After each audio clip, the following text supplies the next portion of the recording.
Welcome into Sports Around the Bar. And Drew, week one is behind us now. We've got 1 week down in the 2021 season. And man, it was a great week of football for some fans. I didn't enjoy it too much. You know, I was about to have an aneurysm sitting on my couch watching the Titans get stomped by the Cardinals. But some other fans out there got to watch their teams come back late and beat the Browns. So, you know, we weren't all unhappy. Man, you think it's just, butterflies and rainbows over here in Chiefs land. No, it's not, man. I'll get to it, man. It is very uncomfortable watching a team like ours and yours just get beat, and you're like, we got to come back. And unfortunately, yours didn't, and fortunately, mine did. And that's what we're talking about today. Is it time to slap the panic meter and just throw the season out, right? Week one's over. I know what they look like now. No need to watch the rest of the 16 weeks that are coming up here. That's what we're talking about today. We suck again. These teams. Exactly. Just classic Titans, man. Classic Titans. But we'll get to that in just a second. Ian, good to see you. He says, how about them Steelers? And Cody says he's excited for Zach Wilson. The first half wasn't bad. They had hella drops all over in the first half. He said he lit it up in the second. You were just telling me the same thing before we started here, Drew. I did. Exactly what I said. But why don't we get into it, man? We're actually going to start with Thursday because we haven't had a chance to discuss it yet. We want to start by talking about one big thing with each team. And Drew, I'm going to let you go first with the home team. What is your big takeaway from week one with the Buccaneers? Man, it's exactly what you wanted to see. And to be honest with you, I think the Cowboys kind of surprised everybody, but being Super Bowl hangover that totally eclipses every team coming out of the Super Bowl victory. This is exactly what you wanted to see. You want to see your offense making big plays. You want to see your defense making big plays. It was a great win for the Bucs. They should be totally excited for this year as well. Absolutely. And as for the Cowboys, when I want to talk about them, all I have to say is I watched that entire game, and I said, do they just not believe in Zeke Elliott? Like, we know the Buccaneers have a great defensive line. We know they can impact the ball in the trenches on the defense. The Cowboys went into that game and said, we're not even going to try to run.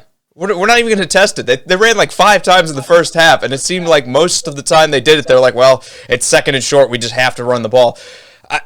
That's got to change going forward, right? You can't win games throwing the ball 65 times. As good as Dak wants, it is, you can't put it all on his shoulders, can you? No, you can't, but, I mean, me and you both kind of look at Dak a little bit different. I'm a little bit higher on him than you are, but if there was one guy that you could probably put on their shoulders, I mean, that'd be the guy on the team. I mean, right? Dak's the best player on the team. I mean, pound for pound, I think Amari Cooper probably ranks higher when you talk about where he's at at wide receiver. But I mean, it all starts in the NFL at your quarterback spot, right? If that guy's not getting it done, you're not winning a whole lot of games. So, yeah, when it comes to panic, we talk about the panic meter for the Cowboys. They lost this game. Where should they be on a scale of 1 to 10 here? I'm going to go with a 0. Oddly enough, this was not a great football team last season on defense. They showed up for this game. Your offense showed up. I know you lost to the world champs by a last second, let's be honest, probably should have been flagged play. Outside of that, I'm excited for the Cowboys. I think when you look at what they've done, this is a great starting point and a great launching pad, especially when I look at the rest of the division and how they've struggled for this week. Minus the Eagles, but we'll talk about them here shortly. Yeah, my last thing about it is Tom Brady looked excellent. He looks like he's picking apart defense his whole entire life. Oh, wait a minute. He has been. This is both teams should be positive about what they saw week one. Absolutely. Ron goes on to say, how about them Saints? And I know, what a great start for them. Cody says he's super excited about the Jets. We've got them coming up here in 6 games. Blame ESPN for the order that they put these games in. Chris goes on to say he can't wait to see my comments for the Colts game. I mean, I'm not going to be too hard on him, man. But I think Drew's covering them. I'm talking more Seahawks. But, just be patient, man. I promise. I can't go in too hard on the Colts after the way my team performed. George says, how about them Saints as well? Got a lot of Saints fans out here. Big week for them, especially with all the Hurricane playing in Jacksonville as a quote-unquote home game. Massive win for them. We'll talk about them too. Cody said his week one takeaway from the Bucs is that they are the best. Cody also said Zeke has 2 starting linemen out. He does now. Zach Martin missed last week. I think he was the only one that missed against the Buccaneers, but they did have an injury to La'el Collins, a suspension that came in with La'el Collins. Zach Martin should be coming back from the COVID list. La'el Collins is leaving. They still have some questions on the offensive line, but man, they didn't even attempt it.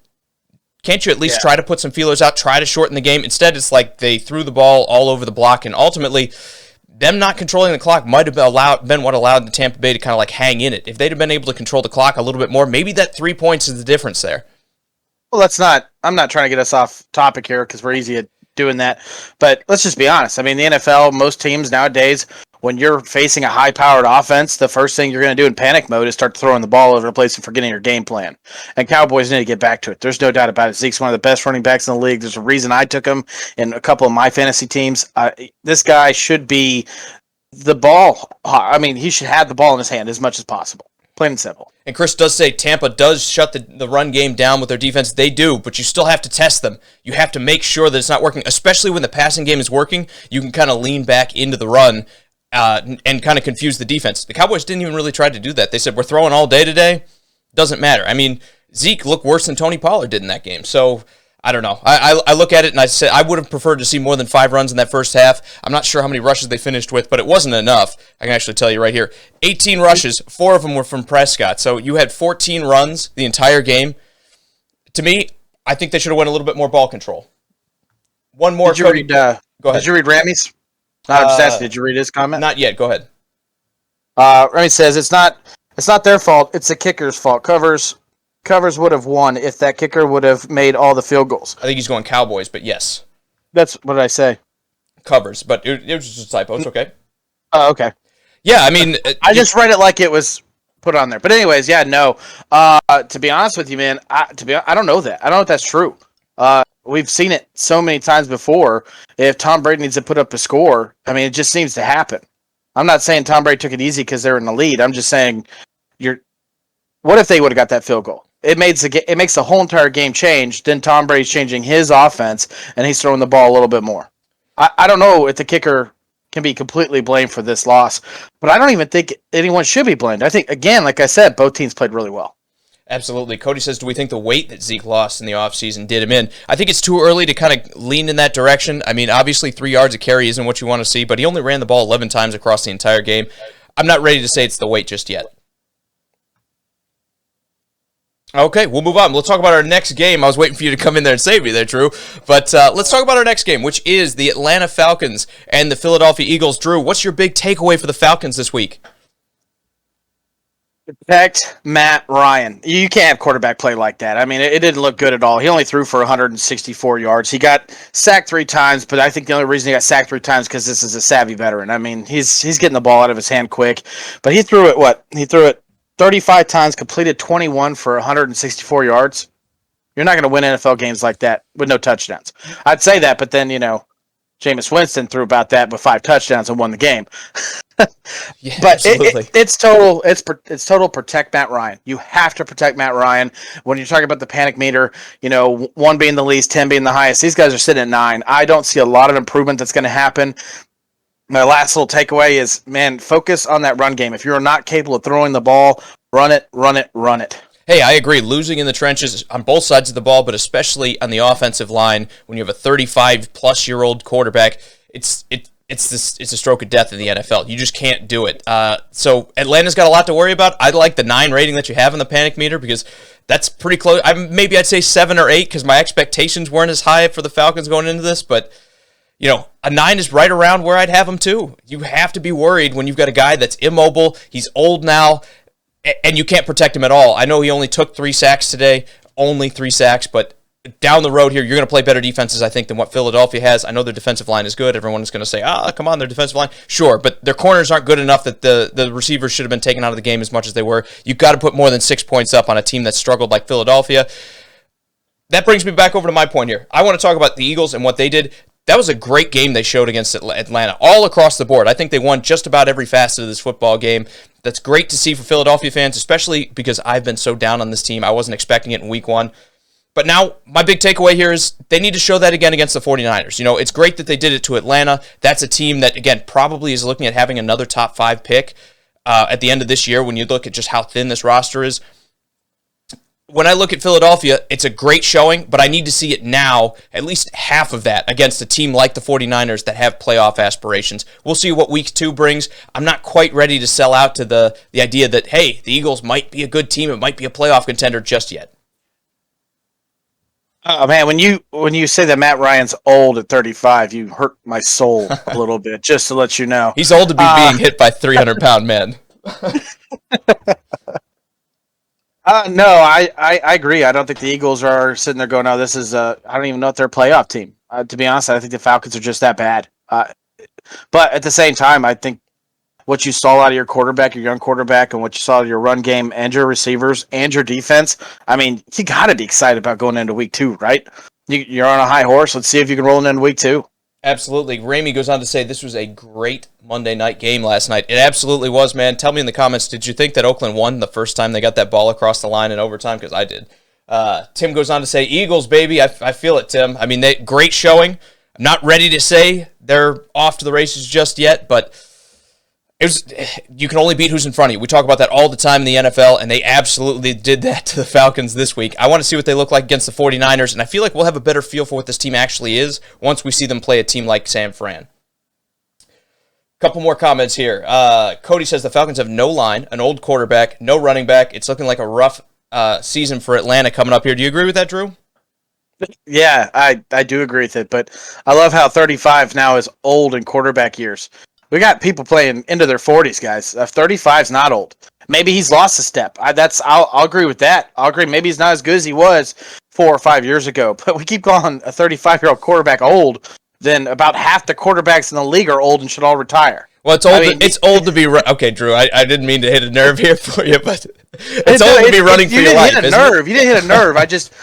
I do not agree that nowadays, with the way that we know how to treat our bodies, know what to eat, and the way that they train their bodies and work and live, that 35 is not old for a quarterback in the NFL. To be honest, a lot of them hit their prime around this time. There's something missing here in Atlanta. You can definitely get away with having a bad line, though, when a guy's 25 and able to scramble, than you can when a guy's 35. That has nothing to do with the age, in my opinion. I've seen 35-year-old quarterbacks scramble a lot. Look at Doug Flutie back in the day. Look at Steve Young back in the day. Those guys got in their age, and they were still scrambling. There's a bunch of other ones that were a little bit older that scrambled as well. So, and I don't want to leave them out. I just picked 2 off the top of my head. Definitely. I got none of that because there's an ad playing in my ear that thankfully didn't play over the air, so not sure where that came from. But agree to disagree, or I agree with you, whichever is applicable in this. A couple more here really quick, and then we'll move on to our next game. We'll talk about... So Ian says, then why do you call Ben Roethlisberger old? Well, he's like 40, right? Yeah. I think he's either 39 or he's 40. I think he is 40. Or he's turning 40. I know Tom Brady's 44 and still going strong. I know he's winning Super Bowls. That's still pretty old for the NFL, right? That's a 5-year difference from 35 to 40. What I felt like 5 years ago is a lot different than I feel like right now. So yeah, Ben Roethlisberger is old. 40 is old, and he's showing it. He's also showing he has a great arm still, too. Well, this is a great caveat. Let's talk about that game here, Drew, because the Steelers pulled off, in my eyes, a pretty decent upset against what should be one of the best teams in the AFC with the Bills here. You know, I didn't think the Steelers were going to be a terrible team, but I will say this was a big win for them in Week 1. What's your big takeaway for the Bills here? Forget this loss. Put it behind you. Move on. It's not the way you want to start. Definitely go into Week 2 as your Week 1 at this point. My panic meter, to be honest with you, I didn't know we were picking 0. If I would have known that, I would have put 0, but they're at a 1. It's a very low panic meter. I think the Steelers' defense is that good. They just held a good offense down. I know everyone that I heard from after the game was like, oh, Josh Allen looks like he's back to the old Josh Allen 2 years ago. Maybe it was just a hiccup last year, and that was the best he's ever going to be. All that's BS. Don't believe it, Bills fans. This guy's a stud. He's going to be a stud for a long time coming, and just forget about it. Move on. It's a terrible loss, but you'll be all right. Yeah, everybody knows you're not allowed having a bad game in the NFL, right? Otherwise, you're back to sucking. I mean, how many fans just overreact to this, and you're talking about cut him after the first week and everything else? I agree. Don't overreact to the Josh Allen game. This is the best defense, if not one of the best defenses in the NFL, that had a great game in the first week before your offenses had a chance to gel. I'm right there with you. No need to panic. I'd go with the 0. On top of that, and I know you said you didn't know there were 0s, but there are. You don't have to put anything on the panic meter if you don't feel like it, Drew. Let's talk about the Steelers. And my big takeaway for this one, it's a good win, But the offense is going to need to be considerably better if they're going to make the playoffs, especially as tough as this division is. Big Ben had a 50% completion rate. Najee Harris was under 3 yards a carry. This offensive line is already starting to look like a little bit of a problem. The Bills' defense last year took a big step back compared to what they've been in the past, especially under Sean McDermott. Now, there is still some chance that the Bills are just improving on defense, right? And last year was an aberration, not something we're going to see all the time. But if they're anything like they were last year, to only be able to put up, 16 points in the offense and to need the defense and special teams to really save the day with that punt block, it's got to improve. And I know this is week 1, but I want to see the Steelers get stronger if they're going to match up with teams like the Ravens and teams like the Browns. And I mean, the Bengals got a shock win on Sunday here against the Vikings. So this is a tough division. This offense is going to need to improve as a unit if they're going to win it. Just real quickly, Mike, good to see you. Says, "Oh snap," and I'll PG that. It's a Bengals fan in the room. Haha, what up, guys? Man, we're about to get to the Bengals game right after this, man. Just stick with us, Mike. So we had a show that didn't air for Monday, and technical on that difficulties. Show, yes, never happened to us before. Yeah, exactly. So the bet that we had was, I said that the Steelers' offense would score more than 21 points in this game. And the team scored 23, so I bragged about it. But, Jake, you're 100% right, man. Has it changed your mind at all, Drew, or is this just like a 1-week blip thing? Because your point from that show was you felt like this offense has a lot more to give, and we're not giving them the respect that they necessarily deserve. Is this the average, or do you think this was just a good game out of the Bills, and we're going to see a better Steelers offense going forward? That's exactly what I was getting at, man. You asked if it was just... You're just saying, again, you act like a team can't have a bad game. Mm-hmm. Why can't a bad defense have a really good game? What if the Bills did just show up and play great defense? Maybe they kind of noticed offensive side of the ball was not clicking on all cylinders. They're like, guys, we got to step this up. We got to make this game close. And that's what you saw out of that Bills team. And the plus side about that is, for Bills fans, that's what you want to see out of a great team. Even though your weakness is your defense, but you watch them step up and become the better part of that game. That's a lot to get excited about. And let's not forget, this Steelers team, regardless if you like them or not, they got to be a playoff team, right? I mean, everyone's healthy. They look like a playoff team, right? I mean, they have so much talent on defense. I want to say they're going to make it, but I know the Dolphins and Patriots kind of got into a defensive scrum this season, so we're not talking about them being a playoff team. Usually it's the offense we react to, not the defense, but the Browns are good, man. The Ravens are good. The Steelers are good. The Titans and Colts should be good. You're talking about the rest of the AFC West, all won their football games this year. This week. This is just such a great conference that we say the Steelers should be a playoff team, and if you took the best 16 teams or 14 teams and sent them to the playoffs, they'd be on that list. But this conference is so good, good just isn't good enough. You got to be great, and I think that's going to be the issue with the Steelers going forward here. Also, if I keep on saying that every team is a playoff team, I mean, I'm 100% right. So... So far, yes. So far, absolutely. Let's do a couple of these comments, and then we'll move on. But first, actually, before that, let me talk about this. Even though they won the game, the panic meter for the Steelers for me, it's at a 3. 3 out of 10. And I know what you're saying. What? They won the game. What do you mean panic? This offensive line's got to be better. I think that contributed to a lot of the lack of success out of the Steelers offense. I think if you give Big Ben the time and he's able to distribute some of these weapons they have, they're going to be fine. Like this is a playoff team like we're talking about. They can win 11 games. They can win 12 games. If this offensive line isn't able to get it going, though, as great as this defense is, as much as I still think they have some good, solid depth at the wide receiving group, as much as I like Najee Harris as a prospect, it's just not going to work long term, I think, in this difficult of a conference. That, to me, is the X factor for the Steelers. Didn't love the performance this week. That's why I'm saying even with the win, I'm a little apprehensive for them. Let's hit some comments if you're ready, Drew. Yeah, man. Michael Smith, he says, hey, guys, man, it's good to see you. I'm glad you're around. Absolutely. Ian also says the offensive line has 4 new starters. Wait until week 5 when they gel. The Steelers' offense will be dangerous. You're right, but that's kind of my point. They brought in a lot of new people, but none of them are really established, so you're kind of betting on it, especially in a group like an offensive line, where it's about the chain, and you're only as strong as your weakest link. When you bring in 5 different guys that don't have a big pedigree, it just takes one of those guys to not be very good to derail an offense. So, yes, I'm with you. 4 new guys, maybe they all gel, maybe they do a great job of kind of promoting from within in Pittsburgh. I just got to see it, and I don't believe, at least on paper, what do I think is more likely to happen? To me, the line is probably going to be bad before it's good. So we'll see. A couple more of these comments here really quick. We'll move on to the next game. Ramey says, will the Steelers have to go through the Browns first, Drew? Can they get it done with this offensive line? Well, right now, the Browns actually have to go through the Steelers. They have a positive record, and the Browns have a losing record. And Ian goes on to say they're going to do it twice. So, hey, we'll see. I mean, the Browns are a good team. There's no doubt about it. I think the Steelers are a good team. And I know, Jake, you want to give them a hard time about the offensive line having issues, but this is the first time Ben Roethlisberger has played behind a terrible offensive line. I mean, after they won those Super Bowls early, yes.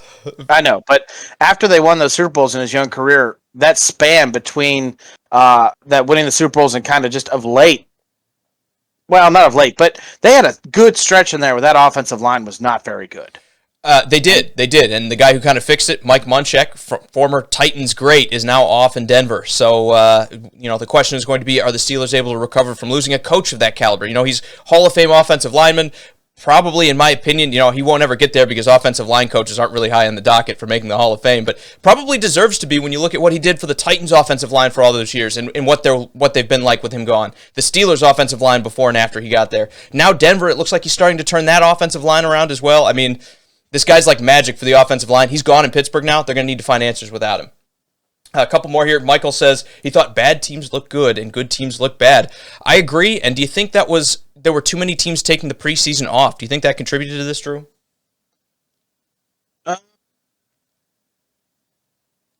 No. I you thought about so hard. Well, it's so hard at week one. I mean, we talked about this before we did the show. Week one is one of those, like, it's an every year. Every year. You could see great teams lose a game and bad teams win a game. And you don't really know what to say about a team until, like you said, or someone said week 5. Sometimes it takes that long to actually see what a team is actually built like. So, and I agree with that.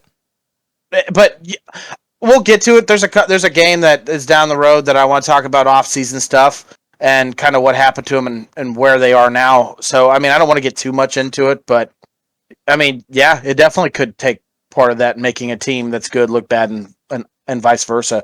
Perry, good to see you. He said, did you guys see the Mannings on ESPN during the game last night? I did catch the glimpse of it. I thought it was pretty good. I did. I went half and half. I went with the original broadcast for the first half. I kind of went back to the Mannings for the back half. It was good. It was really laid back. I don't know that it's something that I want to watch every week just because it seemed like it was a little bit more off the cuff. They were like us, where they just got off track too much. For me, I mean, again, there was some great insights. There was times where they were talking about what was happening, and they were kind of telling you, oh, here's why Derek Carr is making this shift and everything else. There was a lot of good stuff that I liked, but then there was also some times where I felt like it was a little off focus. And when I'm watching a game, I try to stay zeroed in on it a little bit. So I liked it. I'm not saying it was a bad sort of broadcast. It's just not something that I know that I'd want to watch every week in and week out. I think Peyton Manning's pretty entertaining. Cody says I was entertained, but again, I'm not watching the football game to listen to Peyton Manning either. I mean, I had a good time with it. I'm not saying that. Says the Titans fan. I got it, man. We get it. I hate Peyton Manning still to this day. Don't forgive him. Doesn't matter what he did at UT. Cody says, yeah, but they had all those weapons when they had no O-line. Probably talking about the Steelers when Big Ben had no offensive line. They did. They had some great weapons. They had what was it, Willie Parker? What was the old tight end that Hines Ward? Keith Miller. Yeah. Keith Miller. No, I agree. They had a lot of weapons, but don't they have a lot of weapons now? I mean, do we just not give the respect to guys like Chase Claypool, guys like Juju Smith-Schuster? Yeah. They have guys. It's maybe not quite the same caliber, but this is still a deep receiving core. These guys have talent. So the question is, can that overcome in 2021? All three of those receivers could be number one receivers in other teams. Absolutely. In my opinion. Ian says he'd rather the Mannings instead of the Goop and Nickelodeon. Remember, the Nickelodeon thing was aimed towards children, right? Mitch Trubisky also won Nick's most valuable player for the game, so take that with however you want to. Let's talk Vikings here, Drew. We got to talk Cincinnati and Minnesota here. I'm going to let you start here. Since he was at home, tell me what you took away from this game. I think it's a great victory for him. I think it's a great comeback victory for borrow, and you got to clean up the protection. You got to keep this young quarterback healthy. Giving up 5 sacks is something you definitely don't want to see. I love everything they did on offense, to be honest with you. Defensive side of the ball, Adam Thielen kind of tore you apart. I can't remember the young corner they got over there in the Bengals, but I think that's just kind of what happened when you have a receiver like Adam Thielen. And I know he's been kind of off his last couple of years, but he's still a very talented guy. It's a great win. Regardless how you look at it, it's a great win. The Bengals should be excited about it. I don't think this is what you should expect in the future with Bengals fans. I think this, as good a win this is and as exciting of a win this is, it isn't what you're going to see from this team. I have them at 6 wins during the offseason. I'm still going to stick to 6 wins. I think when they start playing in division, you're going to kind of see that team kind of fall apart. And maybe the question is, and I'm going to leave it to you, maybe the Vikings are not what I thought they were. Yeah, at least when it comes to Cincinnati, I think they played a great game, but you could tell the Vikings were kind of catching them at the back half. They kind of stormed back a little bit. I'm kind of with Mike Zimmer. When it comes to the Vikings, and my big takeaway here, he said, penalties just derailed this team early. And I agree. They had like 10 penalties like halfway through the third quarter. It really kind of set this team back. And if you look at the way they kind of fought their way back into this game, if this had been 5 quarters, well, it was 5 quarters because it went to overtime. If this had been 6 quarters, maybe the Vikings win it. But I got to credit Cincinnati's resilience in this one. It takes a lot when a team comes back from down big and are able to tie you up and get you to overtime. It takes a lot of discipline to stay focused and make the plays that they needed to happen. They got that fumble in overtime, Drew, and let me tell you, that is a big step forward for a team. Like a lot of undisciplined teams, you get to overtime and they fold. Cincinnati didn't fold. They wound up sticking out for this game. I think that speaks volumes to this team. And while I agree with you, 6 or 7 wins is probably still where I'd cap this team off. This is a great showing and one that you should sort of kind of hang your hat on, as to say, as a Cincinnati fan, if this roster gets a little bit better, the sky's the limit for him. Burrow seems like the hit at quarterback that they were expecting when they took him first overall. Ian says this could be Cincinnati's only win. Why, they don't play the Steelers? I'm kidding. I completely disagree. You keep that pocket clean for that young quarterback. He's got enough weapons, and maybe Chase is the real deal. A lot of people knock Chase, but it looks good. I mean, it looks really good for the Bengals. Definitely in the future. It just goes to show you how little the preseason matters. I didn't mean to cut you off, but I just want to riff on that Jamar Chase point that you're making. It just shows you how little preseason matters. Remember, it was all he's dropping the ball left and right. He's saying he can't get used to the new size of the football, everything else, and then he comes out and balls out week 1 like nothing happened. So preseason is the time for misinformation, Drew. It's like you have to take everything we saw for like the past month, wad it up into a little ball, throw it over our shoulder. It doesn't matter anymore. It doesn't matter. And all the fantasy fans that took or fantasy players that took Chase probably late 7th, 8th, 9th round are probably just loving it right now. And everybody's arguing over whether the fumble actually happened or not in game, or whether he was down or not. Look, it's a tough break, but good teams overcome the refs, and that was something that the Vikings just couldn't do this week. You have to put yourself in a better position by not getting all those penalties against you early. And there were a lot of penalties across the NFL, so it's not just the Vikings. But 10 before you go in, before you're through the third quarter, that's enough to set any team back, and that's exactly what happened to them. If that doesn't happen, if that's 6 instead of 10, they probably win this game. So, again, you got to overcome that. That's why for the panic meter for the Vikings with me, Drew, we're sitting at a 2, because if the penalties kind of continue for another couple weeks, it could wind up derailing this team. But the entire division lost in the NFC North. I'm not panicking at all for a team like the Vikings that's looking around and saying, hey, we're still tied for the division lead at 0-1. Ian says, Drew's my bartender after that Steelers comment, Jake. One Long Island iced tea coming right up. Anyway. I don't know how to make that crap. I can open you a beer. You can drink one, though. Let's talk about our next game, which is the 49ers going on the road to face Detroit. And Drew, home team goes first, man, so say something nice about the Lions here. Absolutely. You got to put the offense in gear starting right off in the NFL. You cannot let a team get that far ahead of you and then start making plays and looking better. Chiefs. Anyways, it's to be honest with you, I like what I saw. You're going to see this offense run through its running backs, run through its tight ends. Jared Goff is not going to push the ball down the field, so maybe it seems like the wide receivers are not going to be an issue, even though they don't really have anybody there. Hawkinson, Swift, Williams, these guys are the guys you want in your fantasy team because these guys are going to see the ball consistently. If they didn't put up that giant lead, the 49ers at the beginning, you'd probably be talking about a Lions win. But unfortunately, that didn't happen. To be honest, panic meter, I kind of have them sitting right in the middle because I didn't have high expectations for this Lions team. They might have been like starting out the year about like 8 or a 9. I'm actually going to move them down to a 6. I like what I saw. They just got to put it into gear the first quarter. They cannot allow teams get that kind of lead on them. See, I'm going to go the opposite way with the 49ers. I'm not panicking at all that the Lions came back in this game. I think it's okay. They took their foot off the gas a little bit. Again, a little scary there at the end, more scary than it should have been for the 49ers.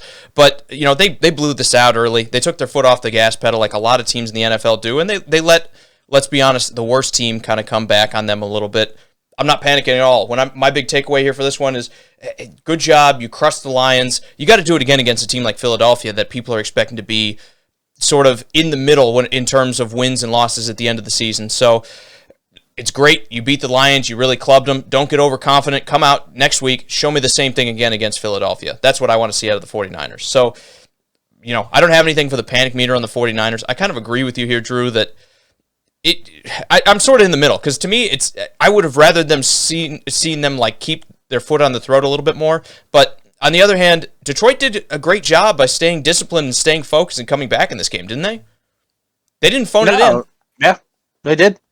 To be honest with you, a lot of people are riding this 49ers bandwagon. I mean, Kyle Shanahan coached a great game, did a great play calling early on. Even when the running back went down, it seems like he didn't get off his, what he was trying to do. He kept the team rolling forward. I don't like Mort. I can't always forget to say his last name. How do you say Mostert. it? Morstead. Well, Mostert. Mostert. God, I'm terrible at names. Anyways, when he went down, I think that's going to be a little bit of an issue. But what's the young man? Elijah Williams? Is that what it is? Yes.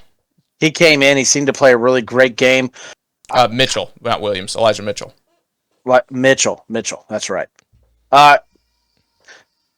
To be honest with you, man, I think the 49ers look really good. They're kind of a scary team. They went up to possibly top 7, top 6 teams in the NFL with me after that game. The only thing is you can't put off the pedal against better teams like, the Chiefs or maybe the Bills or whoever they face off later in this year. You put up 44 points, expect a better team to put up 46. I agree.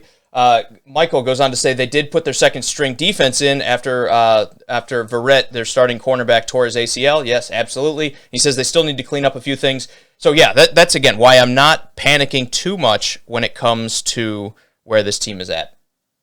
I know they let them back in the game, and I know people kind of want to riff on them a little bit for that, but I look at it, Drew, and I'm like, it doesn't matter that much. They had it in pretty firm control. I know it got a little nervy at the end, but not really. I never at any point once they got out big, I never said the 49ers were going to lose that game. So I didn't either. Not really is this like what is this like the third time Jason Verrett's been hurt in his career? Yeah, like season-ending injuries. He just can't stay on the field. It's too bad because he's a great player. He just can't. Oh, he's talented. John, good to see you. He says, good evening from Galveston, Texas. And he says, go Steelers. A little bit of a cross-map jump there, but hey, I understand it, man. Yeah, big win for the Steelers. Absolutely, John. We agree.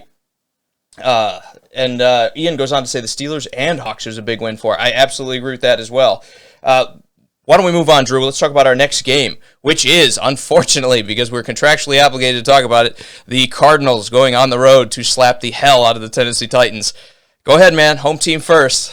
What was your big takeaway from the Titans? This is actually the game I was talking about. This is what I was talking about, preseason stuff. This Titans team had injuries. They had COVID. They had no time at all together during the preseason. It was all media hype, and I got behind it too, and I still believe this team is really good. I think they absolutely just got their butts handed to them. This is not what you're going to see week in and week out with this team this year. This team's a lot better. You got no chemistry with Julio Jones right now. A.J. Brown was completely taken out of the game.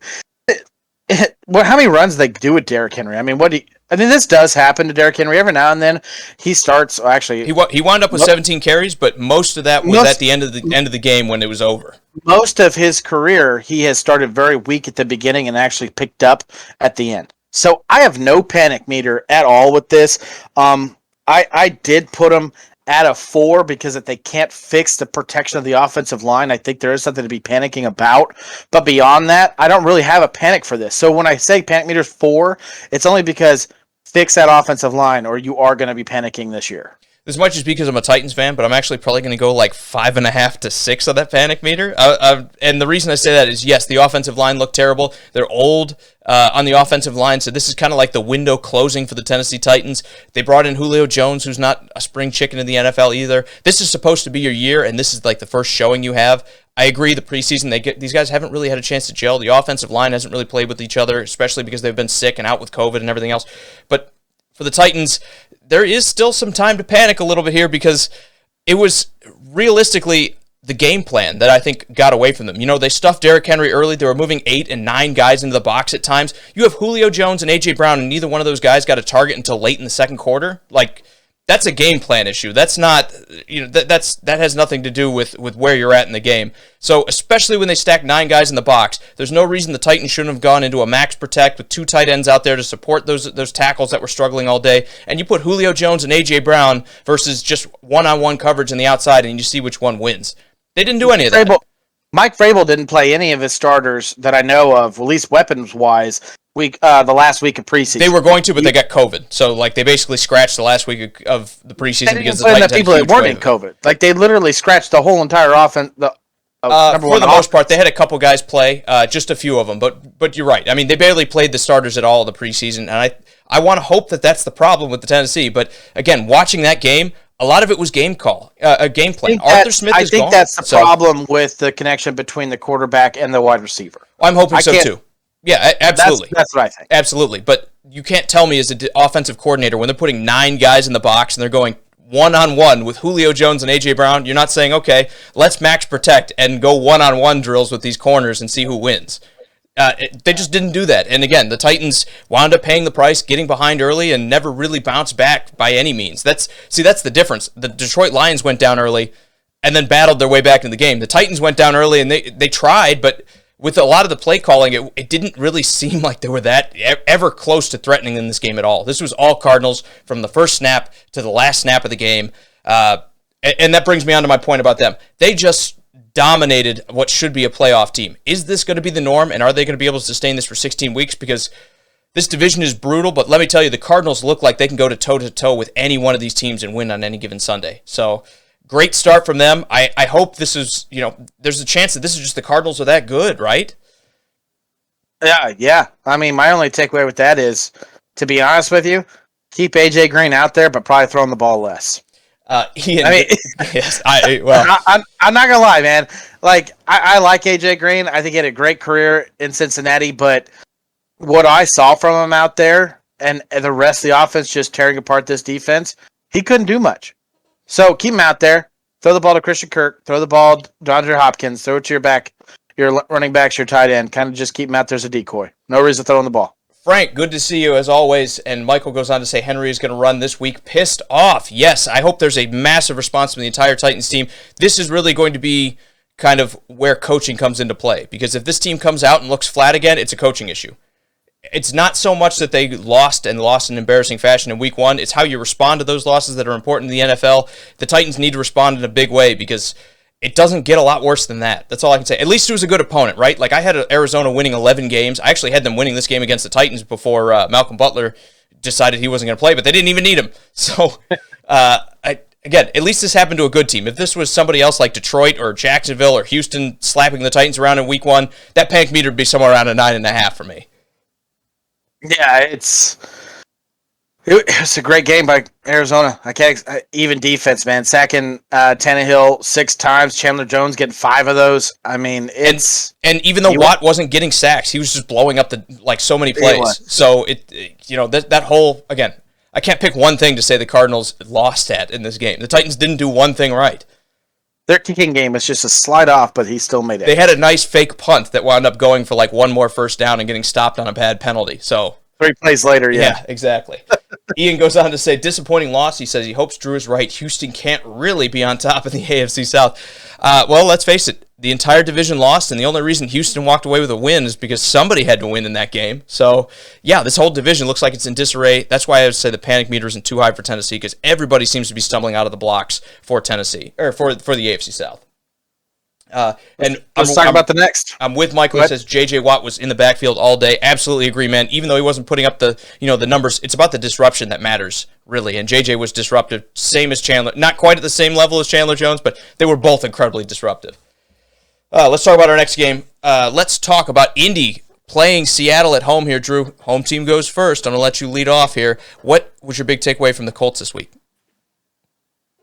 To be honest with you, what I put down, which is hilarious, is Seahawks are just a better team. That's what I saw. I don't think I saw anything out of the Colts that I didn't expect to see playing Seattle, playing Russell Wilson, playing Tyler Lockett and DK Metcalf, and this offense that Pete Carroll seems to put year in and year out with Russell Wilson at the helm. This is exactly what I expected from it. I think the Colts are going to learn from it. I think the loss of T.Y. Hilton that I brought up in our last show is still that big of an impact. Pascal, Michael Pittman Jr., they're just not those top tier receivers that you're going to change a game with. I like what I saw out of Carson Wentz. I actually liked what I saw of the offensive line for the Colts. I put the panic meter at 3. And that's just because, again, I think the Seahawks are just that better of a team than you are. Yeah, I kind of agree. I felt like this was a little bit of a rushing players back from injury thing with Indianapolis, where maybe they would have benefited from another couple of weeks off to just make sure they're 100% before they trotted them out there. But I believe Quentin Nelson played, and I know Carson Wentz played. So forcing those guys back from injury, which was supposed to be like a 5 to 12 week injury that happened like right at the beginning of preseason, just seemed a little early to me, and I think that kind of showed up in the game. At the very least, I 100% agree. It felt like Seattle was a better team, and I'm kind of in the same boat with you, the panic meter. Everybody else lost, so I don't think you have to panic too much here. This is just a tough opponent that you couldn't beat early in the season. You're going to have easier games coming up here. It's a big step of difference between losing to a bad team than it is losing to a good team early. So, everybody else still has to play Seattle in this division. The Titans play them this week. Everybody else plays them later on. That's still a good team that has every chance of beating everyone else in this division. So, no need to panic for Indy. No, there's not at all. As far as the Seahawks, my big takeaway is this is just another cool and efficient win. I mean, nothing jumps off the page at you, really. Russell Wilson, 18 to 23, almost perfect when it comes to throwing the ball. Chris Carson, 16 rushes for 91 yards, 5.7 a carry. I mean, everything about this was just efficient. It was ruthless, fast, grind them out kind of clock play where they get out of the game really quick, and it never really seemed that much in doubt to me. The Seahawks kind of came in, took the game by the scruff of the neck, and never really let it go. Just more business as usual from Seattle, right? Yeah. The only thing I got to say, and you're going to give me crap about it, is Tyler Lockett proves it year in and year out. He's one of the best deep ball receivers in the NFL, possibly one of the best deep ball receivers of all time. Hey, I mean, great game for him. 4 receptions, 100 yards, 2 touchdowns. I know my fantasy team liked having him. Wait a minute. You took him? You took... I had no choice. I was handcuffed.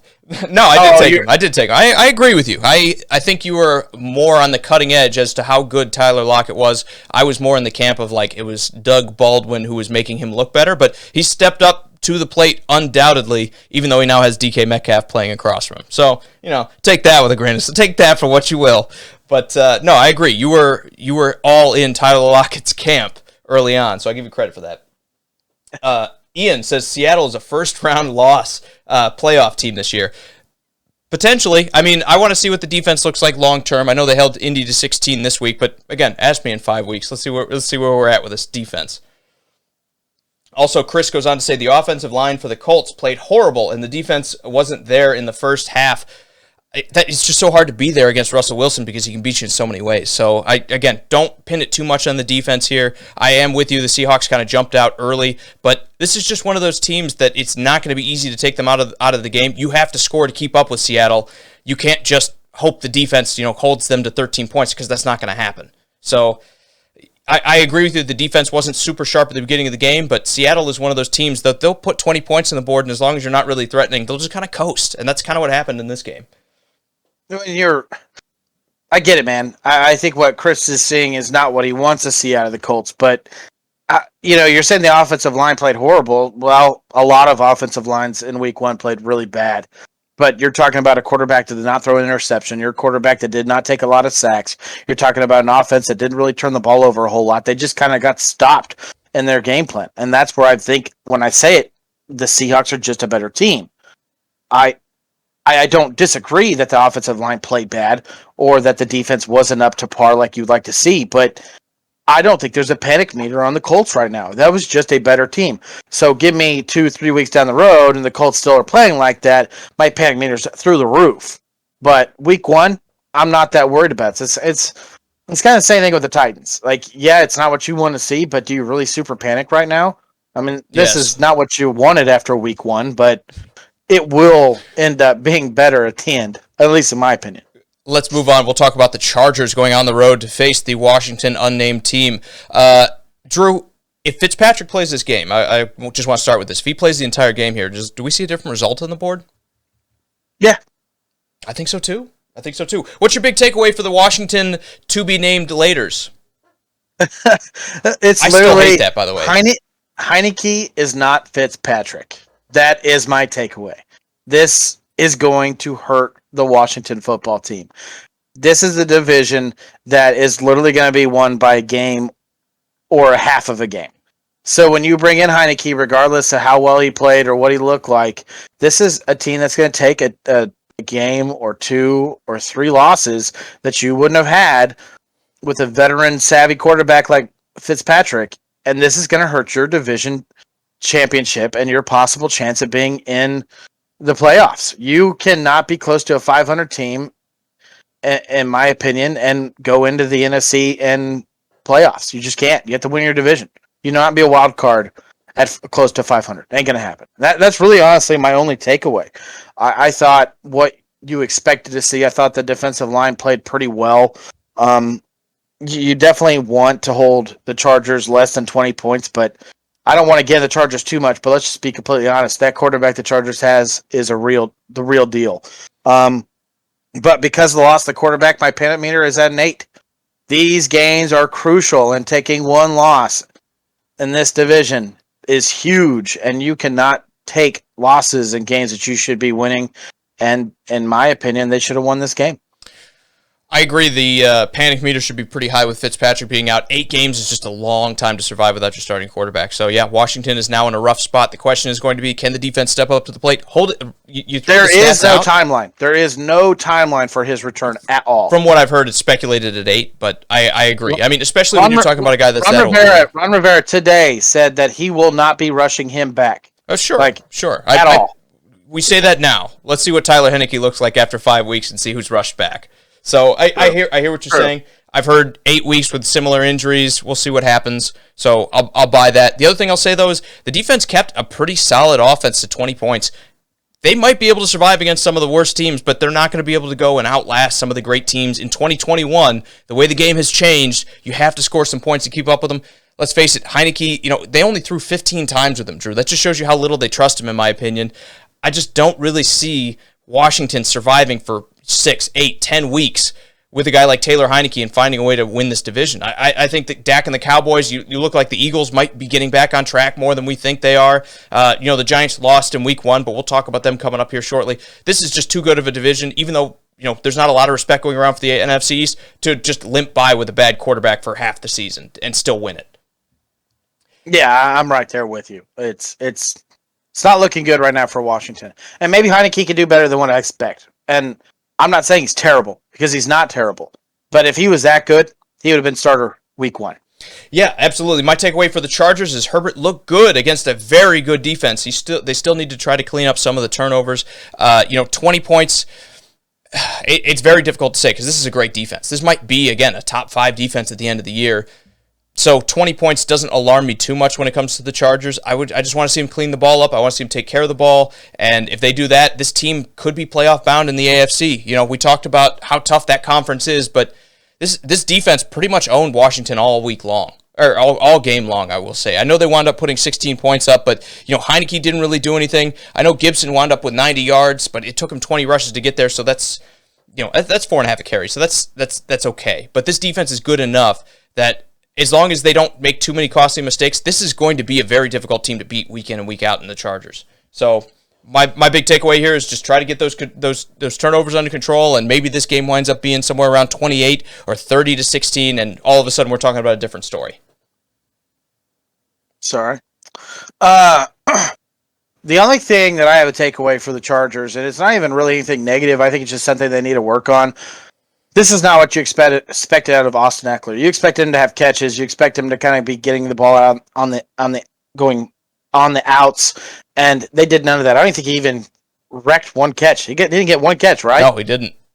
Yeah, this is not something that I expected at all.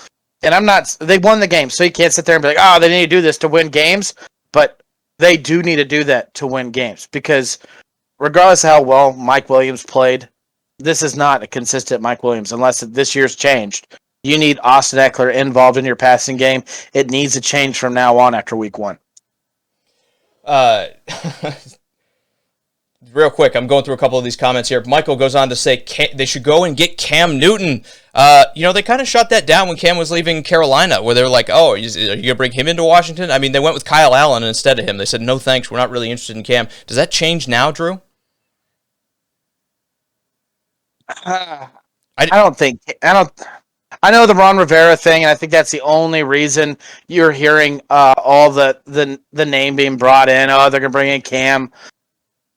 I don't see it, dude. I don't see it. Do you see it? No, I don't see it. I think that ship has sailed. I think Ron Rivera, he's kind of lived with Cam as his quarterback for a while, and he said, I'm looking for different things. And like I said, they had their chance to bring him in from Carolina when they moved on from him, and they went with and traded for Kyle Allen instead from Carolina. That, to me, said that Ron Rivera was probably done with Cam Newton. So I don't see it happening. I wouldn't hate seeing them make a move for another quarterback. I know Taylor Heinicke had that great game in the playoffs, and we want to lean on that, but I don't know, Drew. 8 weeks of this, that's a big ask. I would feel a lot better if they had somebody else under center than Taylor Heinicke. So we'll see what happens. In the interview with Ron Rivera today, literally happened and Michael, to his credit, said he was being a smartass, so he said, "Go get Cam." It's hard to tell over text, man. Sarcasm's hard to read. After the interview with Ron Rivera today, it was like around 2:00 our time. He literally said that Heinicke is their quarterback. They're going to move forward with them. There's no talk about moving a veteran in at all. So that there is no talk of that. And I fully believe him. I think Ron Rivera is kind of a straight shooter, in my opinion. He's never really kind of gone out and said, no, I'm not going to do this, and did the opposite. There's no coach speak in that at all, though? I mean, isn't that kind of what you have to... There's no coach speak in that, though, where you say what you have to say, and that's the story until the story changes? I mean, I hear what you're saying, and I agree with you on Ron Rivera, but my only point here is, like, if somebody comes available, you don't see them making a trade 3 weeks from now? No. Okay. Look at last year. They believed him. They took him to a playoff. I mean, why not? Sure.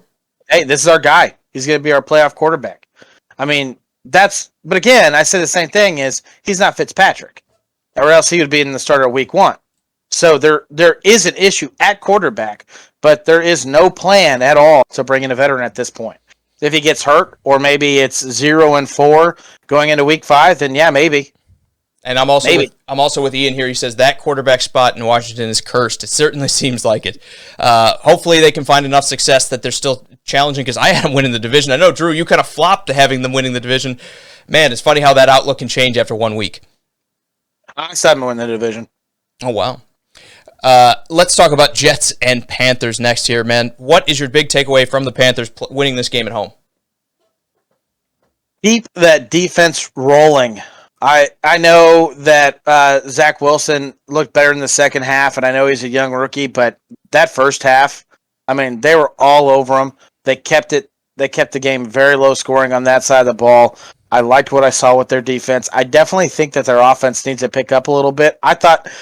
We talked about this. I thought Sam Darnold would come out just throwing the ball everywhere, trying to make something happen. And yeah, he was throwing, but I expected a lot more points than 19 against the Jets. Maybe the Jets defense is real. I don't know. I expected more. Yeah, I mean, even Matt Rule came out and said the offensive line didn't play the way they wanted him to, but he was saying, Darnold did well with what he was given in terms of protection. So I agree. Do you think the game plan kind of changed a little bit? They got a little bit of a lead, and they said, let's just not let this defense kind of blow up our offensive line. Do you think that came into effect? I do think that came into effect, but I think that's the wrong choice. Yeah, especially these days. You always want to just keep putting points on the board. My big takeaway from this game, when I look at the Jets, I'm going to say the offensive line is still a big issue. Zach Wilson took 6 sacks against, Brian Burns is a great player on this defense. I'm not trying to disparage this defense in any way, but 6 sacks on your quarterback after you've kind of invested now with 2 high first-round picks on offensive linemen. We're getting to the point now where it's just got to be a lot better. They brought in Elijah Vera Tucker. I know it's his first game. They have Mekhi Becton playing left tackle. I know the right side of that offense. I mean, they spent money on Connor McGovern. So they have spent money on this group. It's just, it hasn't worked, and it's still a problem here. You go into that, you can't let any quarterback take 6 sacks in a game and expect good things out of him. You've already ruined a top 5 quarterback's development because you couldn't protect Sam Darnold, and then you shipped him out for nothing. Is this just Groundhog Day for New York, where they're just not going to protect Zach Wilson, and 3 years from now or 2 years from now, it's going to be time to go draft that top 5 quarterback again? That's what I see. I know he had a better second half than he had first half here, and I know Jets fans are going to be looking at that, but long term, quarterbacks, especially young quarterbacks, need some protection so they can kind of develop their game. The Jets haven't really provided that. That is my massive takeaway here from the Jets.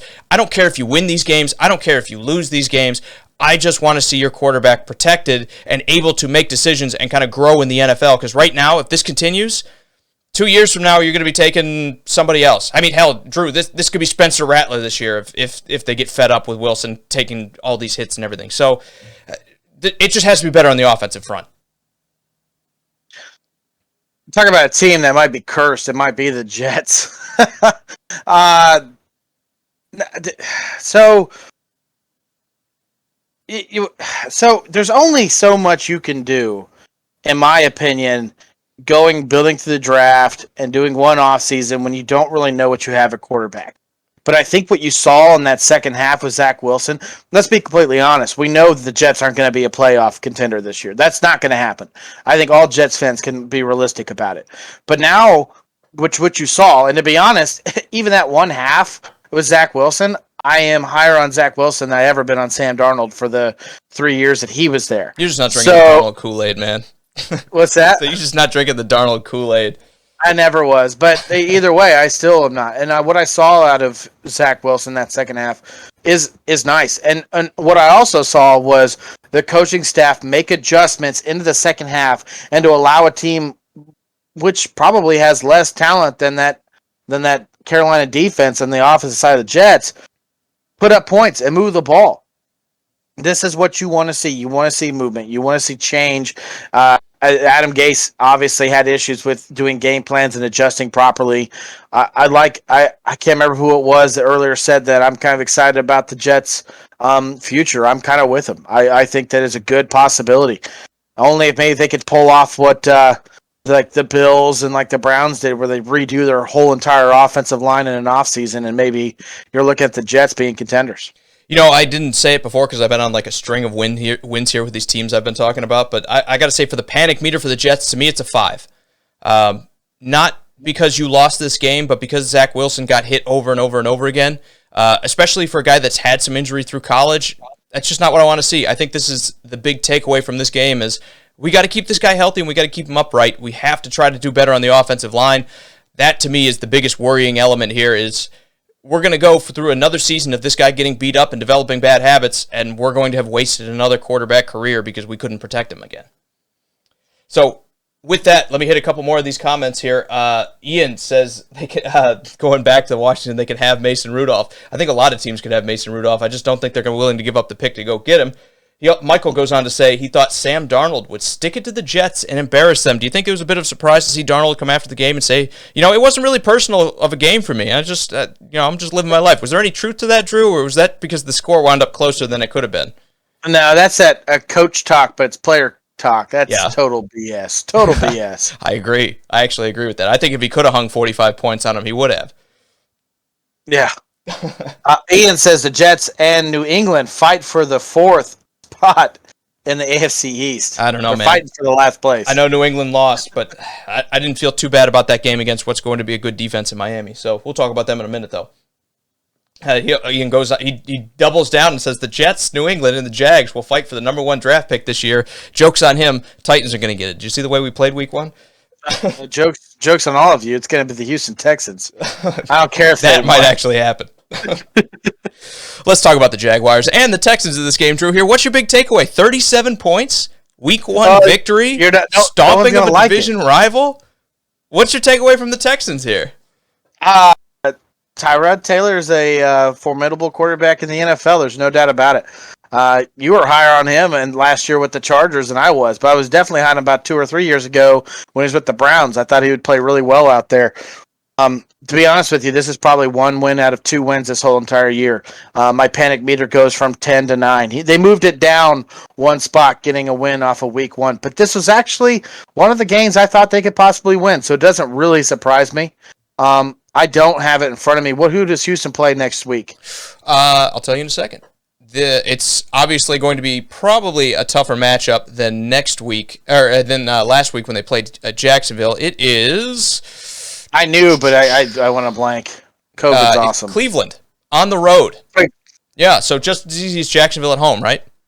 Yeah, no. They're going to be 1-1, and if they're not, then I'll eat my sock online. Okay, that's a bet. I'm kidding. I don't even have to put anything up. That's a bet. My feet are nasty. I will chug a beer. How about that?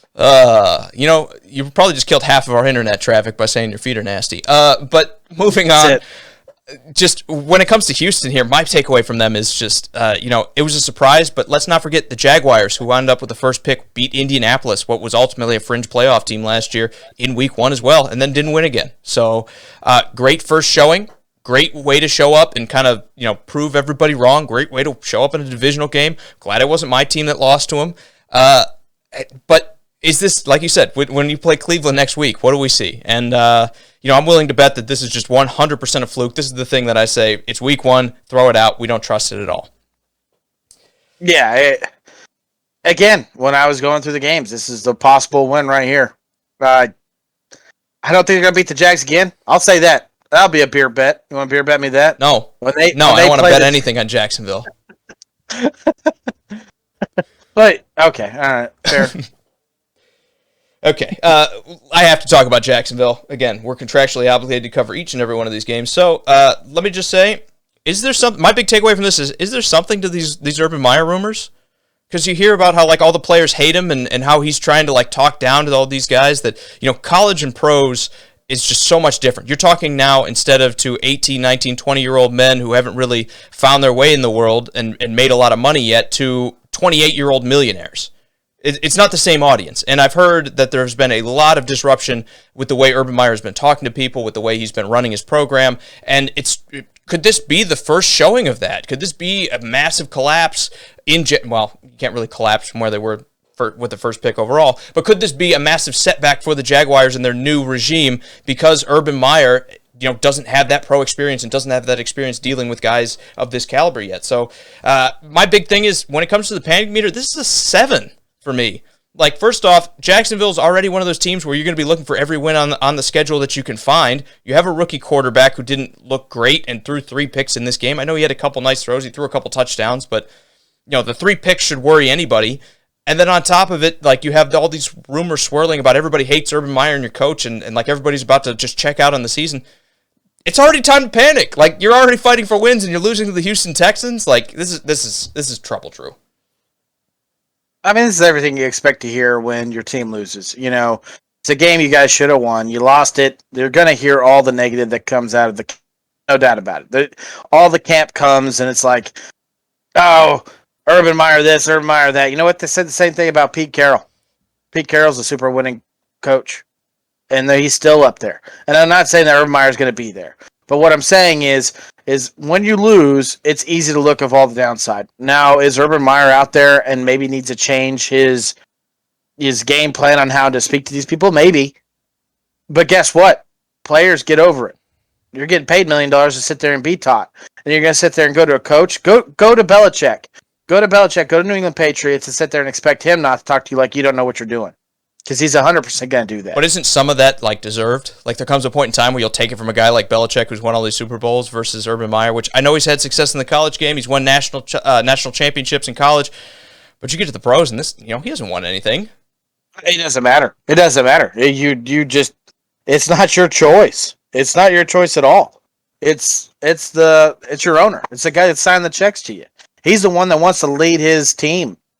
You just got to accept it. If you don't like it, ask to be released. Guess how quickly you might get picked up or not picked up. Sitting there, you're a bad presence in the locker room. You're not willing to accept the team organization's path to success, regardless if it's a loss week one. I'm not saying that Urban Meyer's not doing something wrong. I just, when I hear that, I go, well, it's easy to do after a week one loss. Maybe I'm just buying the hype, because I said the same thing going into the preseason, and then they lost to Houston. I'm like, well, actually. Yeah, but guess what? They win the next 2 straight games. Do you think that talk's still going to be happening? No. Well, yeah. No, you're right. This usually does stick around a lot when it comes to losses. So I'll buy that, but the first thing that they got to do is win the next 2 games. So I'll believe that when I see it. Michael goes on to say and he's being sarcastic again. Says, "Oh yeah, the Titans are better than they played." Didn't we say the Titans were going to beat up on the NFC West? Did we say that? I don't think so. I think we said the opposite. I think I said the NFC West is going to kill this whole division. Didn't we? I mean, if you go back and watch the episode where we talked about predictions, I had everybody having, you know, more than 10 wins in the NFC West. I don't think I said that the Titans were going to beat them up. Sounds like me. Maybe after a few drinks, but I don't think I said that the Cardinals would beat them. I actually thought the Cardinals would lose, but I had the Titans like with 3 losses, and one is Kansas City, and I do believe the other 2 are to the West. That is a fair point. In our preview, I said that if Malcolm Butler had played in this game, I was going to pick the Cardinals to win it. So, yeah, I mean, I don't remember saying it, but if I did... no one saw that. You got me, Michael. Show, man. Yeah, exactly. Perry also says no adult coach would actually do that in this day. He said they aren't idiots from the 1970s. I mean... You would think so, but it doesn't always need to be like, hey, you're an idiot, you know, do what I tell you, for guys to feel a little slighted by their coaches. I mean, especially in today's day and age, it's easy to lose a locker room. Even for coaches, it's easy to lose the locker room. So, I mean, more like there's so much that goes on in politics that, again, even a lot of the fans don't wind up seeing that can influence. These are millionaire drama queen babies that fighting are like, with millionaires, you know, like millionaire egotistical head coaches. So yeah, and I don't like the way he's talking to me. Get over it, dude. You're not a coach. You're a player. You're gonna get coached. You're gonna be taught. That's it. Talk to anybody, man. I mean, anyone in the NFL that's a successful head coach, they never stop teaching these players. They never stop. You are gonna be coached. You're gonna be taught. And when you're losing, you get upset. It's easy to pick out on the head guy. It is. That's who you blame, right? When I'm mad at my work, who do I blame? My manager. Who else would you blame? Yeah, absolutely. So, again, Jaguars for me, 7 on the panic meter. We'll talk about them a little bit more. Matthew goes on to say he doesn't even want to talk about his Minnesota game. We did already crush it, so if you want to check that out, make sure you hit the rewind button for it. Again, we weren't saying panic on Minnesota. We just said they need to clean up some of the penalties. They'd probably win that game. Everybody's saying I said it, so I must have said it. You know, I get a little wild after a few of these screwdrivers, Drew, but I don't remember saying it. Let me say this, though. I think my opinion has changed. I did say the NFC West was going to win like 11 games, so it's not like I'm disrespecting the NFC West. So there's that. What you said was that the West was going to be the team that could possibly put in 4 teams in the playoffs. Yeah, I definitely said that. So, okay. Like I said, if I said it, guys, it was probably the booze talking. Sorry. Speaking of the booze, I'm dry. I gotta go grab one real quick. That's fair. I'm gonna start down the camp. I'm gonna start on your game while you go and do that. I'm gonna start with the Browns going on the road and losing a heartbreaker for the city of Cleveland against the Kansas City Chiefs. I got to admit, I was kind of shocked the way this one started. I thought for sure Kansas City was going to start better against a team with all the hype around them like Cleveland. Like, this was going to be one of those games where Kansas City came out and said, yeah, we've heard all of the rumors. We've heard all the offseason hype. Let's show you why we're the better team in the AFC. But Cleveland started amazingly. I mean, they wound up choking the game away. I think they let go a couple opportunities. Like the muffed punt was terrible for Cleveland in the crunch time in the late in the fourth quarter. And then you had Baker Mayfield, who, in my opinion, missed a couple throws on that last drive that if you were to make them, maybe the game stays more interesting at the end. But I just got to give a lot of credit to the Chiefs. Despite the early deficit, despite the way the game started, it never seemed to matter to them. They were always in that mindset of, hey, we're coming back. It's not going to be a problem. They did a good job. It matters to us fans, trust me. Yeah. My household was not happy.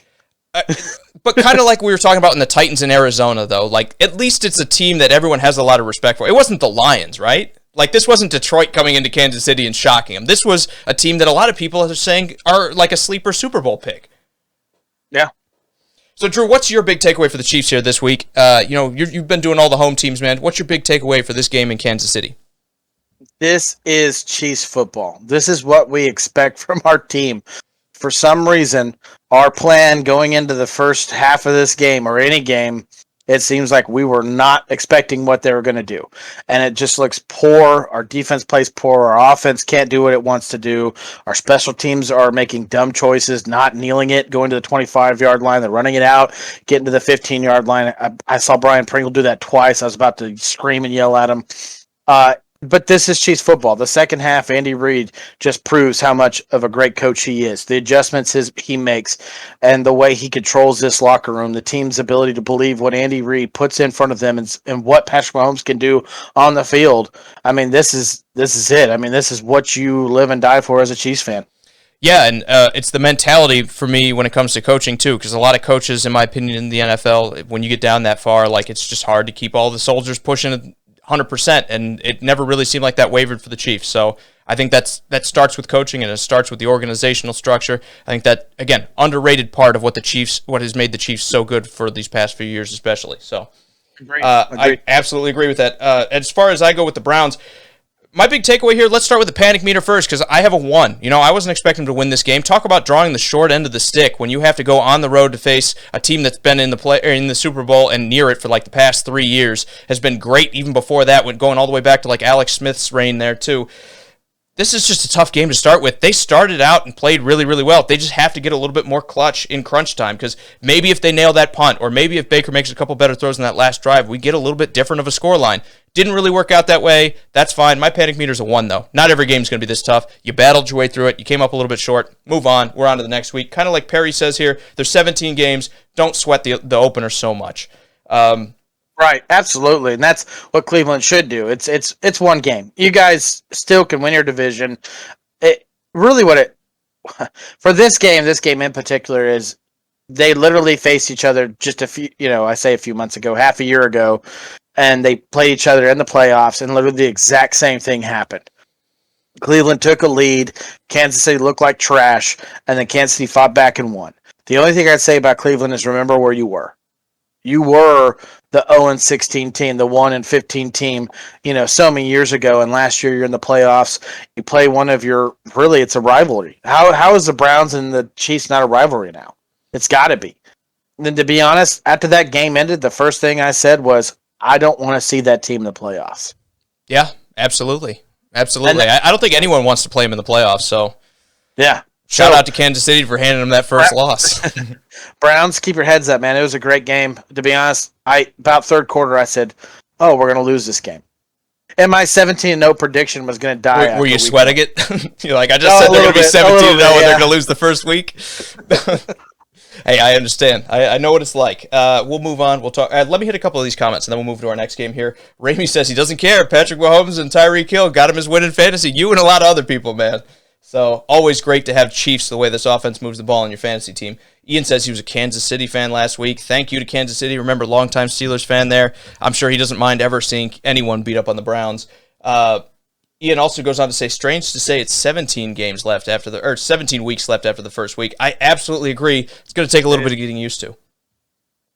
But then he goes off and says Cleveland won't make the playoffs. I don't know what game you watched, man, if you watched that, but Cleveland Browns are a good football team. They were throwing haymakers in that game. It was a good game out of Cleveland. So I agree with you on that. We'll move on. We'll talk about our next game here, which is the Miami Dolphins going on the road to face New England here, Drew. Is the dynasty at all in any kind of question after losing week 1, or is this just, a rookie's first game and a close fought defeat? History repeats itself, man. The Dolphins seem to always take one from the Patriots year in and year out. You're a little bit higher on the Patriots than I am, but I'm higher on the Dolphins think, too. I think I'm higher on both of these teams, but yes. Yeah, this is a game the Patriots could have won, and arguably they should have. But I think it actually speaks volumes of that Dolphins team and what Flores is doing as a head coach up there. On the panic meter for the Patriots, I only have them sitting at a 3. I'm not terribly worried about this. I think this is something you're used to. It's a division rival, and like I said, the Dolphins seem to squeak one out of you year in and year out. Yeah, I mean, hard-fought loss. It's a rookie's first game in Mac Jones here. I know it was the battle of the Alabama quarterbacks. That storyline kind of went a little bit under the radar here in this one, in my opinion. I guess we'll get to see it again. But, Mac Jones put 280 yards on the board. He was 29 of 39 here, Drew.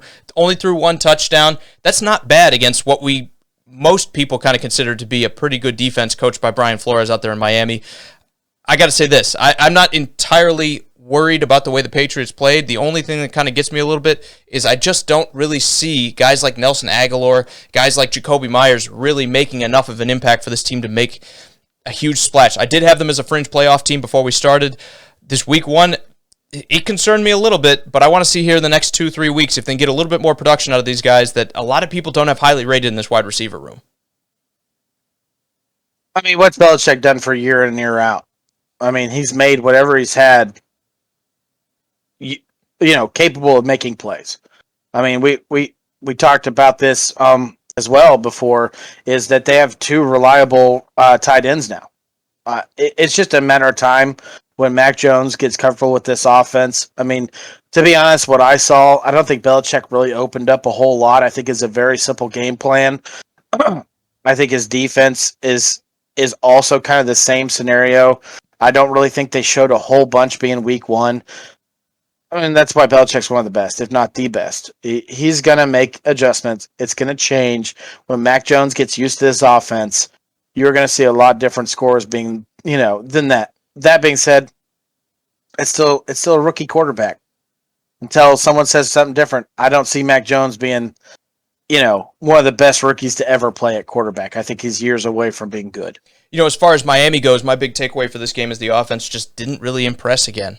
Everybody, 200 yards out of Tua, like in this day and age, 200 yards is almost got to be looked at as like not good enough for the quarterback position. I know they won a close game. I know New England's defense, everyone's expecting them to be back close to that top 10 rank like they always seem to be with Belichick, but it's just more of the same storylines kind of continue of Tua really not getting enough done. It's not the same in Miami as it is in New England where we're looking at that wide receiver core and saying, they don't have a ton of weapons. Miami went out to get guys like Jalen Waddle. They brought in, I know he didn't play in this game, but they brought in Will Fuller. They also have Devontae Parker as well. That excuse is out the window for Miami. Like, they have the weapons now, and they still only put up 200 yards. I know it's the first game, but man, it's got to get better. Yeah, I mean, it still goes down to Belichick. He had a great defensive plan to stop him, and he stopped him. I mean, but it still isn't what you didn't get a W out of it. So that's what I'm saying. I don't think you've seen the end of what they're going to do. I still think it's the question of Tua. Is Tua your future? And I think when you squash all the drama and all the if it's rumors, drop it, get it out there, finish it, squash it. Maybe they have. Maybe I'm not up to date with Miami media. Oh, it's still hanging out there. Remember that rumor that they're trading for Watson's still there. It needs to be ended. It needs to be ended and say this is your guy for the future. Even if it's not, you still end it, right? Well, it's the coach speak, right? Like, you got to come out and say, hey, he's our guy. We're not looking at bringing anybody in. And to my knowledge, they've kind of left it hang out there that maybe we are trying to make a deal for Deshaun Watson. The price just isn't right. So I agree with that 100%. To me, when I talk about the panic meter for the Dolphins, we're sitting at a 2 because, yes, it's just the first week. Yes, everybody still has time to gel. But, I mean, what if this is the offense? What if we're a 17 to 20 point game, point a week team? You're not going to win a lot of games like that despite how good your defense is. So, again, I think Miami still has a little bit of concerns even though they won this game. All right, Drew, let's move on and talk about our next game, which is, did anyone pick the Packers to lose this game in this kind of fashion? Because they went on the road and they laid an egg, man. 3 points against a team like the Saints? Vegas was just reaping in the money, weren't they? Give me the money, exactly. Yes. Yeah, absolutely, man. Yeah, I don't think anyone saw this. I for sure didn't see it. If I thought that the Saints were going to win, it would not be a 38-3 victory. But being the Saints, man, rely on that defense. Man, it looked good. Even if the Packers weren't 100% go, who cares? This is a super exciting week for you. Rely on this. Go back to this. Remember what you guys did, and rely on that. Rely on that strength. Protecting the football. What you saw from Jameis Winston is something I have not seen from Jameis Winston his whole entire career. No one has. I'll be the first one to say that was not what I was expecting. If you're going to tell me that it was 0 touchdowns and 5 picks, I'd probably put money on that. But yeah, that makes sense. But you got to think also, they're going to get Traquan Smith back. They're going to get Michael Thomas back at some point. When that happens, and Sean Payton is putting plays out there and putting his quarterback in success. I only think you only saw Hill at quarterback once. It seems like they're full go. Only for one throw, yeah. Full go with Jameis Winston as their throwing quarterback. I guess, when I say that, I got to clarify what I'm talking about. But, yeah, it literally made me go, did I miss a step on the Saints? Did I mess up and say the Saints are going to take a giant step back? Maybe they're still right where they were. I don't know. It's still week 1. Hey, great showing out of the Saints. Again, 5 touchdowns, no picks, and only 148 yards out of Jameis, so definitely perplexing in this game. I think this is just a case of Green Bay not showing up.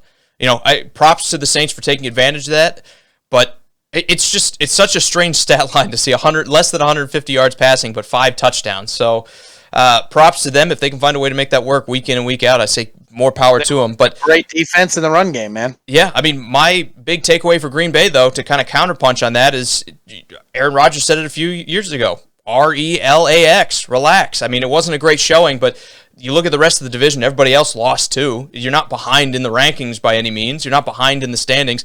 This is just a good team that was more ready than you. Now, you have a veteran quarterback. I'm much more expecting them to get back on track with that, with Aaron Rodgers under center than with some of these other younger guys. But not a great start. Obviously, a lot of things to clean up. Week 2 might not even look good. But as long as you have Aaron Rodgers, especially with as weak as this division looks, it's just too early to hit the panic button for me, man. This is just a 1 for me. Yeah, I'm not worried about him at all by any means. To be honest, I feel sorry for who plays the Packers next week. Get a couple of these comments. Ian says, loved watching Rodgers play like he was playing Pee-wee football. He's saying he is done, and discount double-checked that. I don't. Again, 1 week doesn't make a bad quarterback. Remember, this has happened before, and he had that infamous kind of relax presser in the dressing room. So I'm not quite ready to hit the panic button on it yet, but who knows? Everybody's got to hit the wall sooner or later. They had all this turbulence in the preseason with Rodgers and whether he's going to stay and all the rest of it. Maybe this is the last of great Aaron Rodgers we've seen in Green Bay. Who knows? Michael says Sean Payton is going to call plays for Winston to succeed. Yeah, he's right on the same page as I am. Sure, but I love Sean Payton. I'm not saying this to take anything away from Sean Payton, but I mean, don't we feel the same way about Bruce Arians though? No. Okay. No, I don't. I think Bruce Arians is, as much as, okay, how can I explain this? As he is still a great head coach, because obviously now he's won a Super Bowl, regardless if it's Tom Brady or not. Bruce Arians still kind of has that, I want to prove that I can create these great plays that just watch my offense flurry. Go crazy, go nuts. I don't see Sean Payton that way. I think Sean Payton actually plays with a little bit more conservative thought process. But when he had Drew Brees, you kind of see him air it out a little bit more because he had that kind of quarterback that could throw the accurate ball. I mean, I said this even in the other show that we still didn't see, that no one saw. Sean Payton is going to make the best out of Jameis Winston. So it's really up to Jameis Winston to get it out of his chemistry, his body, and go, I'm going to not try to push the ball down the field and make mistakes. And even though you're saying 150 yards less and still 5 touchdowns, it looks like he got it out of him, right? Yeah, I mean, game plan wise, that was exactly what you needed to win. 38-3. I can't argue with the way the game plan worked. Yeah, I wish I could eat my words when it comes to the Saints. The Saints might be really good this year. Yeah. Ian also says the Saints showed the city of Jacksonville what a real NFL team looks like. Just had to rub it in. I don't hate it. It's Jacksonville. They deserve it. Michael goes on to say they let Winston air it out, and Winston had full reign to throw it deep. I mean, 150 yards, they only threw 20 times. They didn't need to air it out, right? Like, this wasn't like Jameis Winston had to go and drop 350 yards to win this game. The Saints just clubbed them, and Green Bay had no answers all day long. So I know he threw the 5 touchdowns, so he was very clutch in the red zone, which is super important for your quarterback. But this wasn't the Jameis Winston show. The Jameis Winston of old was 345 yards and 3 touchdowns, 3 picks. Oh, 3? How about 5? 6? Who knows? Yeah.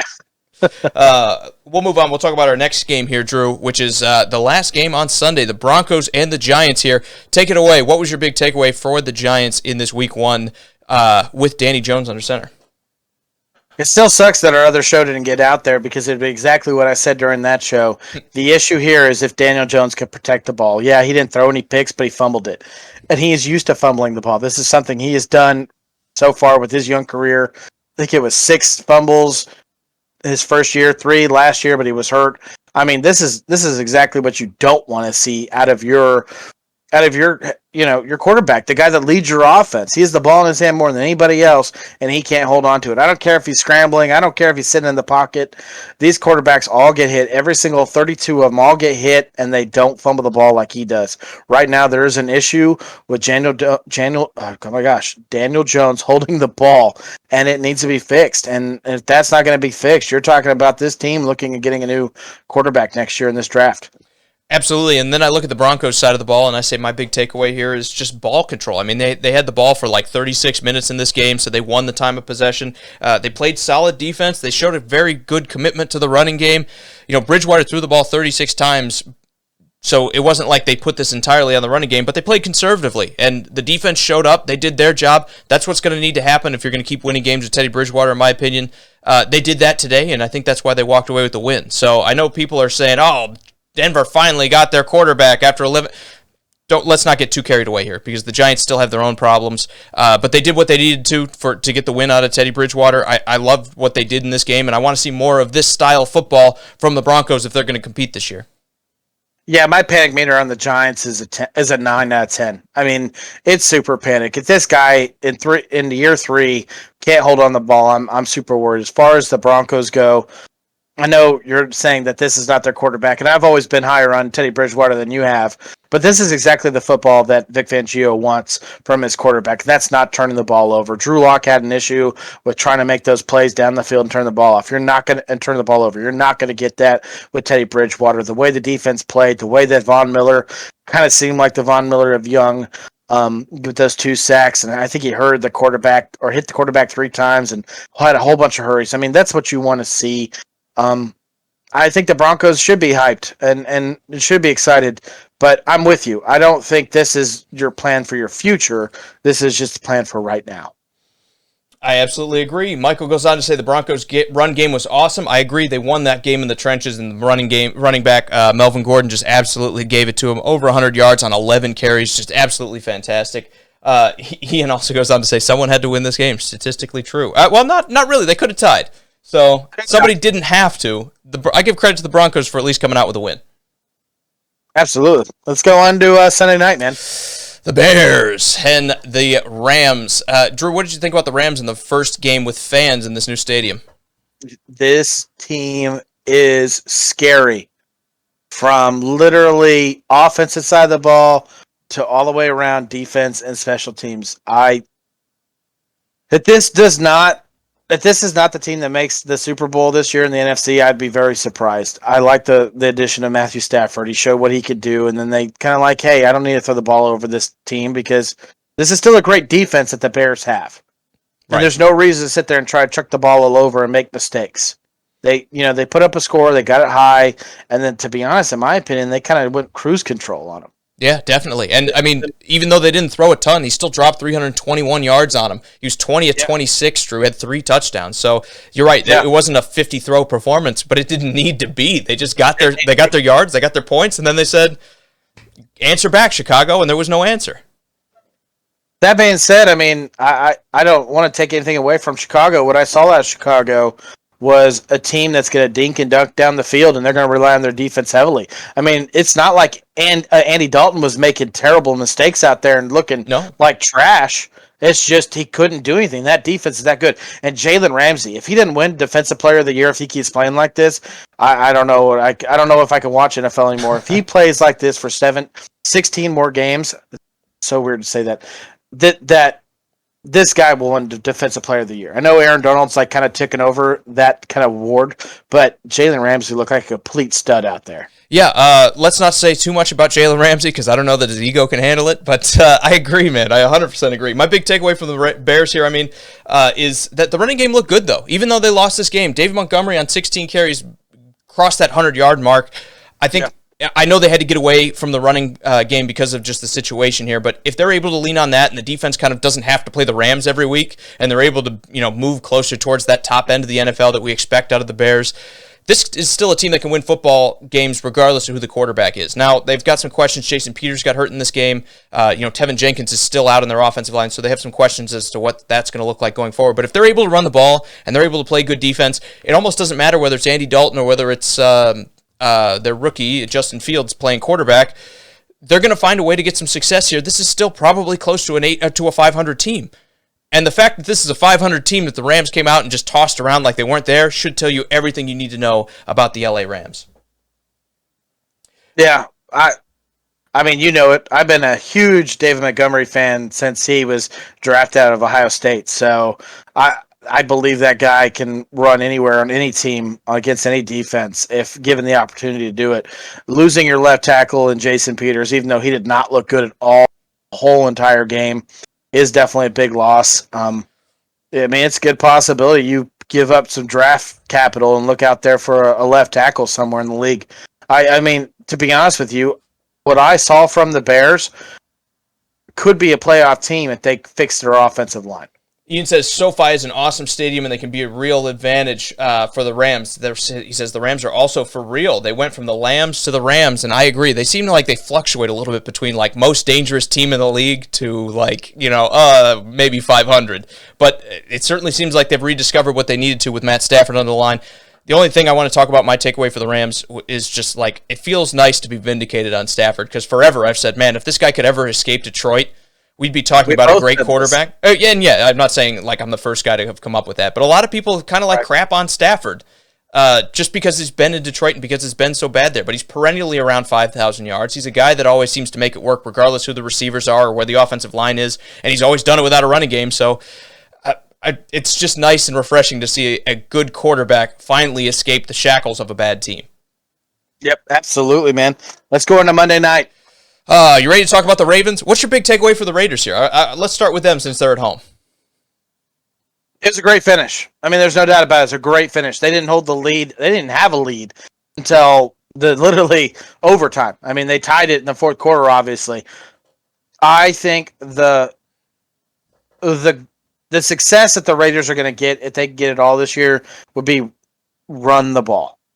You got Kenyon Drake now. You still have Josh Jacobs. I know he was sick with an illness. These are two viable backs that could definitely make anywhere in the NFL and be a part of somebody's offense. You have two of them. Use them. Run them. Yeah, I know your offensive line's not that great, but as soon as you be able to get that run game going, you could do the play action fake, and you'll be able to add in the passing game that Derek Carr has been able to do. Derek Carr didn't look really good at the beginning. He definitely did a lot better at the end. I don't know the stats off the top of my head. 435 yards on a Carr at the end. But he was 34 for 56. Yeah, so the completion percentage isn't where you want it to be. 100% I agree with that. The first half was terrible for Carr throwing the ball. The second half was awesome. I mean, it was great. So you just, to be honest, get the run game going. Expect that to be what you do this year is run the ball. I don't know if John Gruden can do it, but that's what I expect him to do. That's what I would do with those two running backs and an offensive line that's a little bit questioned, and it was a great finish. There's no doubt about it. Absolutely. Massive win for the Raiders. I think Derek Carr showed up in the clutch, which is important. You're right. He had a slow start. He didn't really look super sharp in the beginning. But I'll say this. The fact that the Raiders hung around in this, to me, is the biggest weakness here and the biggest takeaway I have for the Ravens. They should have just been a little bit sharper on offense, and they probably could have put this game away in the first half. Maybe into the third quarter, they could have walked far enough away from the Raiders that this game would have been over. But I feel like they just left a little bit of meat on the bone when it came to the offense. They weren't quite sharp enough, and I think that's what cost them there in the end. So my point here is I have this as a 3 as on the panic meter for the Ravens for the simple fact that this division that they're in is good. Like, everybody's going to be winning games here. So when you look at losing games at the end of the year that you're going to look back on and say, man, we really probably should have walked away with the win in that one, this is one of them. I know it's week 1, but every game is going to matter when it comes to winning this division. Every game is going to matter if you're going to have a hope to snap away the home field advantage from a team like the Chiefs in the AFC. So to drop a game against Oakland, to me, it feels like a lost opportunity for the Ravens. That's why I'm going to set the panic meter above, that 1 or 2 score that we're saying, I'll just brush this off. This isn't a brush them off kind of loss. Yeah, you'll probably be better next week, but you could have used this one. They won't, because they play the Kansas City Chiefs. This is a game they should have won. This is actually, in my opinion, the panic meter should be a little bit higher. I know the statistic, everyone talks about 2-0 teams, the percentage of them making the playoffs, the Super Bowl are super low, but I think it's for real. I'm not saying that they're just going to go out there and get manhandled by the Chiefs next week, but it's a good possibility. I know I'm a Chiefs fan. I know I'm a Chiefs fan, so I don't want to sound like a homer and go, oh, the Chiefs are going to annihilate them, but the Chiefs are a better team than they are. So, yeah, I think losing this game and looking at what you got week 1 or week 2, is an issue. It's definitely an issue. And I don't like the fact that they lost this game. I wish they kind of won it so I wouldn't have to face an angry or frustrated Ravens team in week 2. Absolutely. Well, guys, I think that's going to do it for our breakdowns of week 1. Sorry that went a little bit long, but I had fun, Drew. I know you probably did too. Absolutely. I want to give special thanks to everybody real quick too. Go ahead.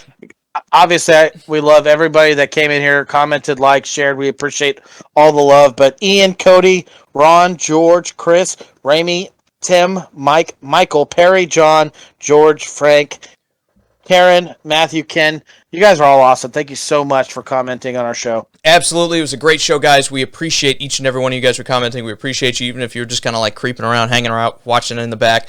It was a lot of fun. Week 1 was a great week. There was a lot of upsets, a lot of surprises. Week 2 is right around the corner. We'll be back to talk about all that action and more here on Sports Around the Bar. So we will see you guys next time. See ya.